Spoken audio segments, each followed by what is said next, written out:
One idea can change the world. James A. Naismith created a game that would become a beloved national pastime. But it's all over when Silverstein shoots off the hardwood to cage the ball and the ball game for CCNY 38-36.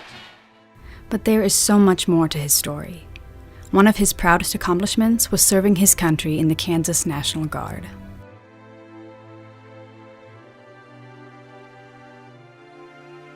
James A. Naismith had many accomplishments throughout his life. He had a variety of degrees, held many high-profile jobs, inspired those around him, and most notably, he invented basketball. Though he may be better recognized for that accomplishment, he made it his duty to serve his country and support the soldiers who served during World War I. In 1916, he commissioned as a chaplain in the Kansas National Guard with the 1st Kansas Infantry Regiment. During this year, the unit mobilized to support the Mexican border war. They were stationed in a remote location in Texas to protect America from possible guerrilla attacks. The soldiers spent 4 months isolated and saw no signs of combat. Even without the rigors of combat, Captain Naismith still had his hands full as a chaplain. He conducted services for the unit and helped soldiers handle homesickness by offering them counseling. He also helped increase morale during this time by organizing numerous boxing matches, basketball games, and a baseball league to keep his soldiers occupied during their time off. After spending 4 months in this desolate camp, the 1st Kansas Infantry returned home, and Captain Naismith returned to his duties at the University of Kansas and as a guardsman.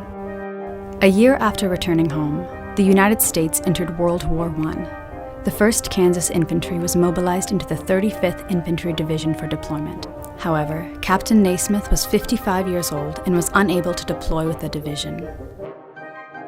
This didn't stop Naismith, and he found another way to serve his country.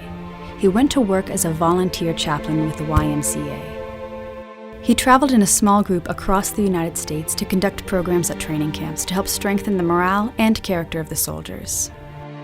Later on that year, the YMCA sent Naismith to France, where he worked as an overseas secretary in the war zone. He spent most of his time on the front line helping to improve the social hygiene of the troops. He spent 19 months in France, longer than most soldiers who served overseas in World War I. Even after the armistice on November 11, 1918, Naismith stayed overseas to continue serving American soldiers as they prepared to return home. He returned to Lawrence, Kansas in March of 1919 and served as the athletic director of the University of Kansas until his retirement in 1937.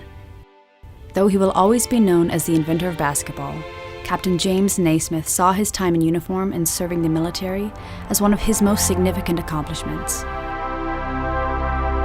Ladies and gentlemen, please welcome Captain James Naismith to the Kansas National Guard Hall of Fame.